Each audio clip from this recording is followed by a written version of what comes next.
जय हिंद। एक क्लास में आप सभी का स्वागत है। आज हम लोग फुल पत्ती वाली क्लास पे करंट अफेयर जो नवंबर 2022 का उसमें 1 अक्टूबर से 31 अक्टूबर तक है, तो उसके बारे में पढ़ते हैं, जो कि उत्कर्ष का बुक निकाले उस पर मैंने मैगजीन आता है उसके बारे में। तो हम लोग पढ़ेंगे क्या राष्ट्रीय एवं अंतर्राष्ट्रीय परिदृश्य का पहला भाग हो गया है, तो उसको देखिएगा।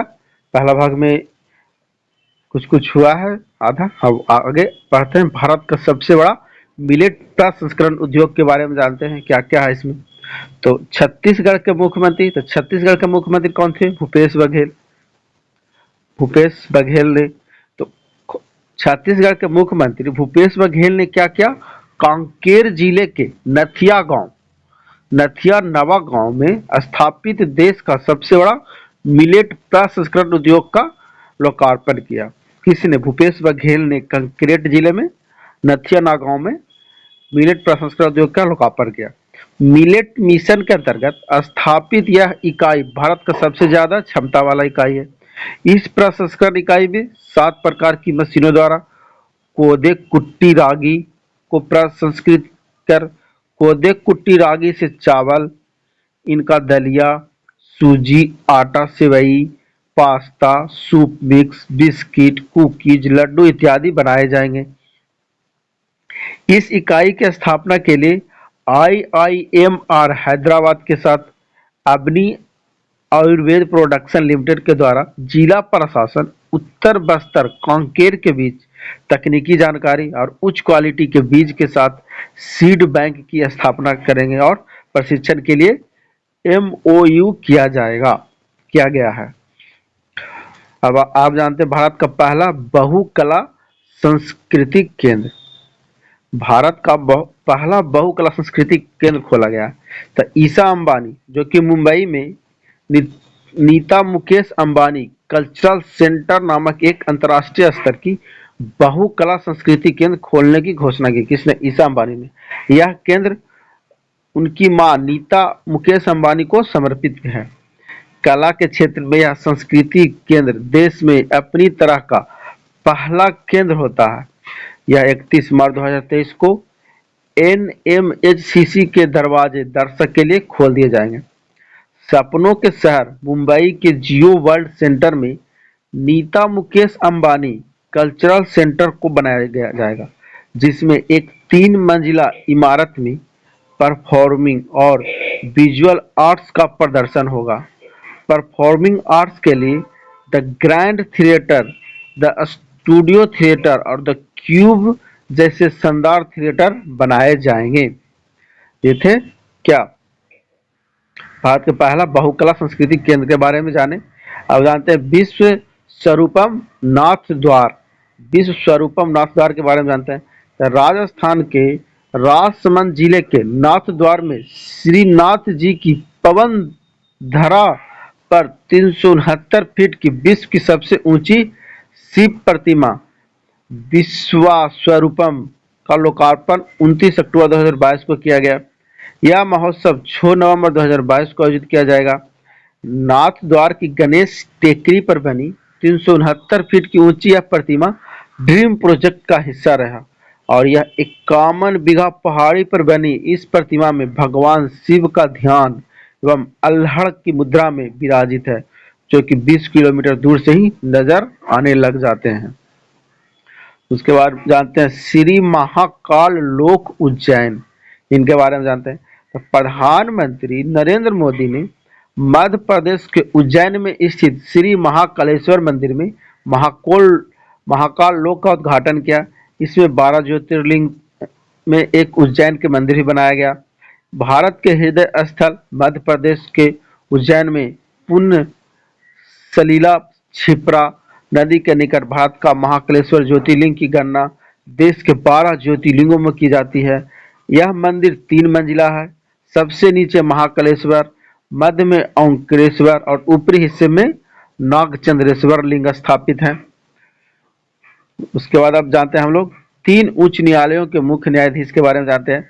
तो केंद्रीय कानून और न्याय मंत्रालय ने राजस्थान, कर्नाटक और जम्मू कश्मीर जम्मू कश्मीर और लद्दाख में उच्च न्यायालयों के लिए नए मुख्य न्यायाधीशों के नाम की घोषणा की। सुप्रीम कोर्ट कॉलेजियम के द्वारा उनकी नियुक्ति की सिफारिश के बाद सरकार नियुक्ति की घोषणा की। तो नए मुख्य न्यायाधीश की नियुक्ति, तो पहला क्या, न्यायमूर्ति पंकज मित्तल, राजस्थान उच्च न्यायालय के न्यायाधीश। न्यायमूर्ति प्रसन्ना बी बर्ले, कर्नाटक उच्च न्यायालय के मुख्य न्यायाधीश। और न्यायमूर्ति एम मार्गरे, जम्मू कश्मीर और लद्दाख उच्च न्यायालय के मुख्य न्यायाधीश। भारत के 50वें मुख्य न्यायाधीश कौन है, ये देखते हैं। तो 9 नवंबर 2022 को न्यायमूर्ति डॉक्टर डी वाई चंद्रचूड़ 2 वर्ष की अवधि के लिए भारत के 50वें मुख्य न्यायाधीश सीजेआई के रूप में कार्यभार संभाला। चंद्रचूड़ वर्तमान मुख्य न्यायाधीश यू ललित का स्थान लेंगे। वर्तमान में अभी मुख्य न्यायाधीश कौन है, यू ललित, उसके स्थान पर कौन आएगा, Chandrachud. Doctor B Y Chandrachud Bharat के 16वें और सबसे लंबे समय तक सेवा में रहने वाले न्यायाधीश और न्यायमूर्ति बी वाई चंद्रचूड़ के पुत्र हैं। 11 नवंबर 1959 को जन्म जस्टिस डी वाई चंद्रचूड़ 13 मई 2016 को भारत के सर्वोच्च न्यायालय के न्यायाधीश नियुक्त हुए थे और 31 अक्टूबर 2013 से सर्वोच्च न्यायालय में नियुक्ति तक वे इलाहाबाद उच्च न्यायालय के मुख्य न्यायाधीश रहे थे। वाटर स्पोर्ट्स सेंटर, तो केंद्रीय खेल मंत्री अनुराग सिंह ठाकुर ने हिमाचल प्रदेश के बिलासपुर में एक वाटर स्पोर्ट्स सेंटर का उद्घाटन किया और हिमाचल प्रदेश में अपनी तरह का पहला वाटर स्पोर्ट्स सेंटर भारतीय खेल प्राधिकरण एसीआई और राष्ट्रीय ताप विद्युत निगम एनटीपीसी के द्वारा यह संयुक्त रूप से बनाया गया। इसमें 40 खिलाड़ियों का चयन किया गया, जिसमें जो रोइंग, क्याकिंग, कैनेइंग में भाग लेंगे। यह अत्याधुनिक उपकरण लगाए गए हैं, यहाँ अत्याधुनिक उपकरण लगाए गए हैं तथा लड़के और लड़कियों को छात्रावास प्रशिक्षण की सुविधा मिलेगी। यह केंद्र रोइंग, कैनोइंग और काइकिंग जैसे वाटर स्पोर्ट्स में एथलीटों के लिए प्रशिक्षण देने के लिए समर्पित होगा। जयप्रकाश नारायण की 15 फीट ऊंची प्रतिमा बनाई गई है। तो जयप्रकाश नारायण की जो 120वीं जयंती पर केंद्रीय गृह मंत्री कौन, अमित शाह ने बिहार के सारण जिले में सिताब दियारा गांव में जयप्रकाश नारायण के 15 फीट ऊंची प्रतिमा का अनावरण किया है। लोक नायक जयप्रकाश नारायण का जन्म 11 अक्टूबर 1902 को हुआ। कहाँ हुआ, सिताब दियारा, बिहार के सिताब दियारा में हुआ। वे त्याग और बलिदान की प्रतिमूर्ति थे। ये सबसे इंपॉर्टेंट क्या, वे त्याग एवं बलिदान की प्रतिमूर्ति थे। समाजवाद का संबंध न केवल उनके राजनीतिक जीवन से था अपितु उनके जीवन में समाया हुआ था। मार्क्सवादी दर्शन से प्रभावित होकर उन्हें राष्ट्रीय आंदोलन में बढ़ चढ़कर हिस्सा लिया था। उसके बाद है सूचना प्रौद्योगिकी अधिनियम की धारा 66A। इसमें क्या है, सुप्रीम कोर्ट ने निर्देश के बाद सूचना प्रौद्योगिकी अधिनियम 2000 के धारा 66A के तहत किसी भी नागरिक पर मुकदमा नहीं चलाया जा सकता, जिसे वर्ष 2015 में न्यायालय में श्रेया सिंघल के मामले में खत्म कर दिया गया।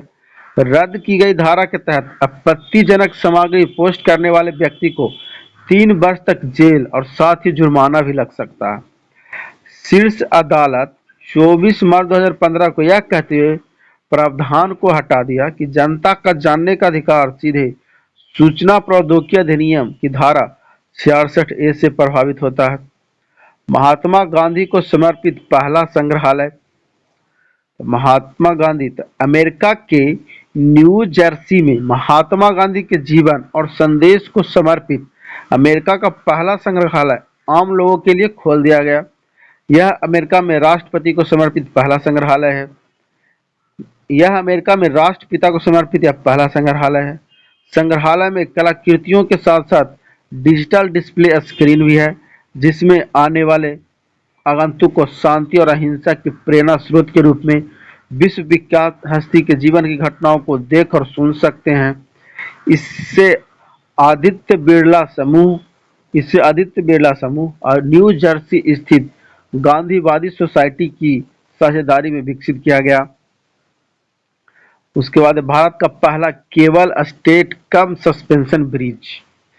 केंद्र सरकार ने आंध्र प्रदेश और तेलंगाना में कृष्णा नदी पर प्रतिष्ठित केबल स्टेट कम सस्पेंशन ब्रिज की मंजूरी दी है।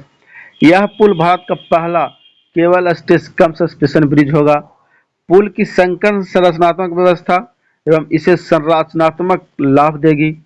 इससे काफी किफायती के साथ साथ सौंदर्य सौंदर्य की दृष्टि से भी सुखद बनाएगी। इसमें कई अनूठे विशेषताएं होगी, जैसे नदी के पार सबसे लंबा कांच, पैदल मार्ग, गोपुरम जैसे तोरण, सिग्नेचर लाइटिंग, एक बड़ी नौवहन अवधि भी होगी।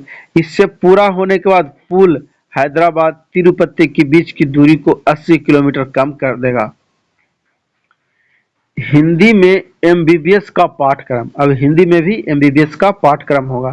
तो केंद्रीय गृह मंत्री अमित शाह ने मध्य प्रदेश के भोपाल में भारत में पहली बार हिंदी में एमबीबीएस के पाठ्यक्रम का शुभारंभ किया है।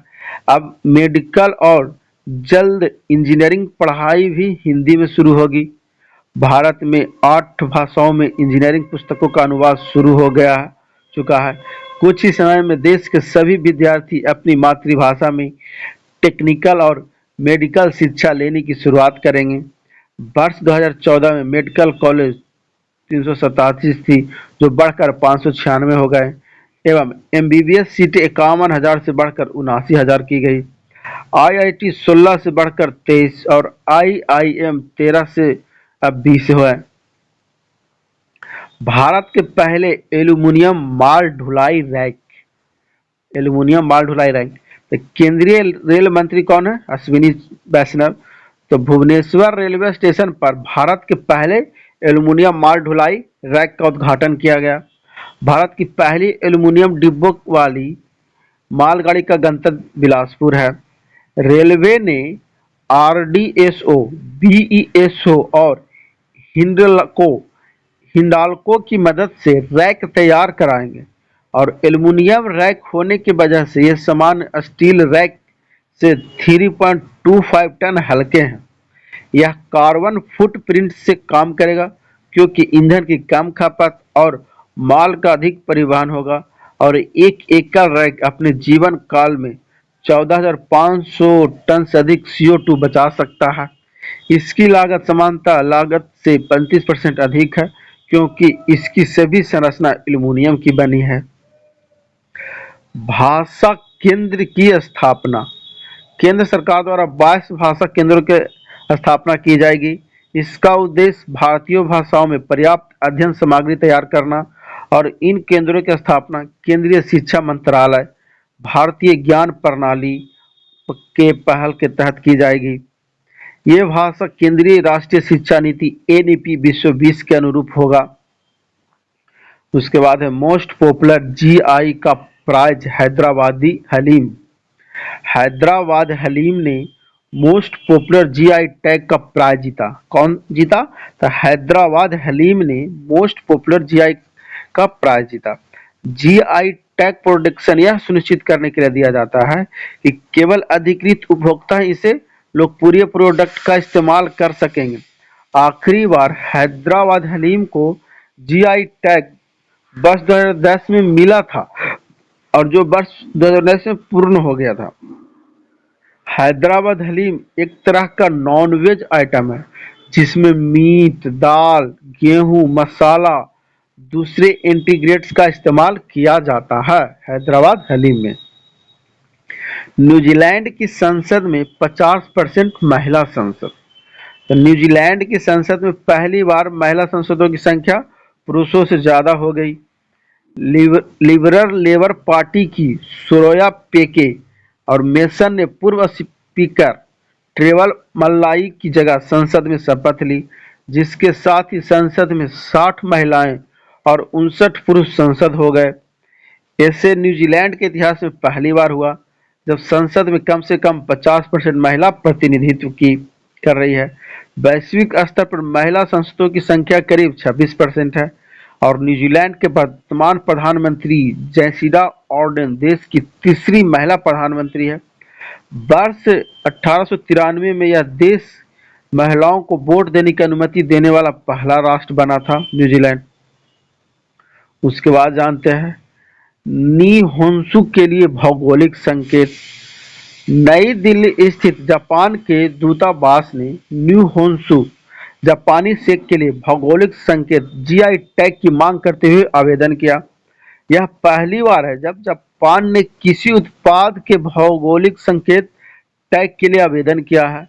जापान में न्यू होन्सू को चावल के किण्वन से बने एक विशेष और मूल्यवान पेय के रूप में माना जाता है। लोग पारंपरिक रूप से त्योहारों में, शादियों में, अंत्येष्टि जैसे विशेष अवसरों पर न्यू होन्सू पीते हैं, लेकिन इसका सेवन दैनिक आधार पर भी किया जाता है। न्यू होन्सू पहला global police police metaverse. Interpol ने नई दिल्ली में 90 इंटरपोल जनरल असेंबली का एक सेशन में पुलिस मेटावर्स लॉन्च किया। इंटरपोल मेटावर्स के माध्यम से विश्व इंटरपोल मुख्यालय से वर्चुअल माध्यम से वहां कार्य कर रहे अधिकारियों को सीधे जुड़ा जा सकता है। इस मेटावर्स की मदद से फोरेंसिक जांच और अन्य पुलिस कौशल में प्रशिक्षण पाठ्यक्रम सीधे जोड़ा जा सकता है। यह सुविधा इंटरपोल के सुरक्षित क्लाउड के माध्यम से प्रदान की गई।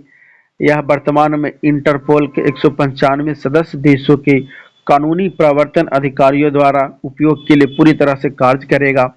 इसके विकास के लिए वर्ल्ड इकोनॉमिक फोरम ने इंटरपोल, मेटा, माइक्रोसॉफ्ट और अन्य के साथ भागीदारी की है। Border outpost Krishna. बीएसएफ के महानिरीक्षक अजय सिंह ने उत्तर बंगाल फ्रंटियर में जलपाईगुड़ी सेक्टर के तहत 40 बटालियन बीएसएफ के भारत बांग्लादेश सीमा पर नवनिर्मित BOP Krishna border outpost Krishna का 20 अक्टूबर 2022 को क्या किया उद्घाटन किया और बांग्लादेश की सीमा की विशिष्टता और वर्तमान परिदृश्य में बीएसएफ द्वारा अपनाए जाने वाला सीमा सुरक्षा उपयोगों को मजबूत करने और सीमा पार अपराधियों के साथ राष्ट्र विरोधी तत्वों के नापाक गतिविधियों पर लगाम लगाने के लिए 24 घंटे सीमा पर कड़ी निगरानी रखने का निर्देश दिए गए हैं। International federation of film critics विश्व के सबसे महान फिल्मकारों में शुमार सत्यजीत रे की iconic feature film Pather Panchali को international federation of film critics FIPRESCI ने सर्वकालीन सर्वश्रेष्ठ भारतीय फिल्म घोषित किया गया। किसको? पथेर पंचाली को। पथेर पंचाली फिल्म निर्मित सत्यजीत रे की डायरेक्टोरियल डेब्यू फिल्म थी, जो कि विभूति भूषण बंदोपाध्याय द्वारा लिखी गई इसी नाम की 1929 में नई नॉवेल पर आधारित है। फिल्म के स्टार कास्ट में पथेर पंचाली में सुबीर बनर्जी, कानू बनर्जी, करुणा बनर्जी, उमा दास गुप्ता, पिनाकी सेन गुप्ता और चुन्नीवाला देवी ने अभिनय किया था। वीडियो अच्छी लगी तो लाइक करें, चैनल को सब्सक्राइब करना न भूलें और वीडियो को अपने दोस्तों को भी शेयर करें।